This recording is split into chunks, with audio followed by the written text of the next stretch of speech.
കവയിത്രി സുഗതകുമാരിയുടെ സ്മരണാർത്ഥം സ്കൂളിനോട് ചേർന്ന ചെറുവനം സംരക്ഷിച്ച മാതൃകയാകുന്നു ആറന്മുളയിലെ ഒരു കൂട്ടം വിദ്യാർത്ഥികൾ.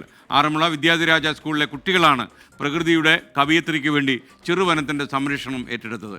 അരേക്കറിലധികം ഭൂമിയിലെ ജൈവസമ്പത്തിനെ സുഗതവനം എന്ന പേരിലാണ് കുട്ടികൾ പരിപാലിക്കുന്നത്. ഒരു പാട്ടു പിന്നെയും പാടി നോക്കുന്നിതാ, ചിറകൊടിഞ്ഞുള്ളൊരു കാട്ടുപക്ഷി.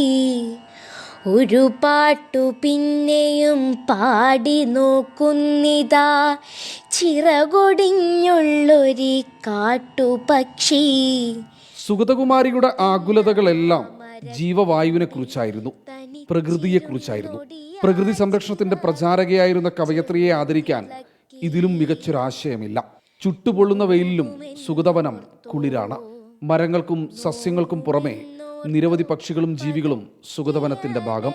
നെൽപ്പാടങ്ങളോട് ചേർന്ന പ്രദേശമായതിനാൽ എപ്പോഴും വനത്തിൽ ചെറുകാറ്റു വീശും.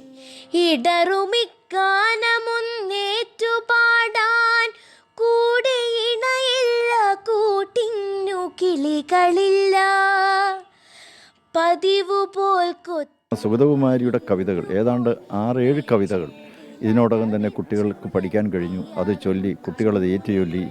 അങ്ങനെ ഒരു നല്ല സന്ദേശമാണ് വാസ്തവത്തിൽ ഇത്.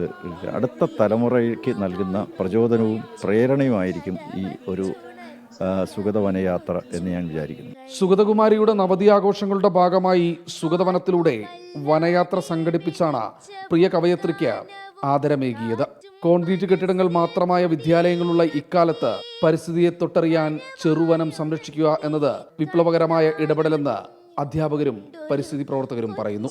ഒരു പാട്ടുകൂടി പതുക്കെ മൂളുന്നിതാ, ചിറകൊടിഞ്ഞുള്ളൊരു കാട്ടുപക്ഷി.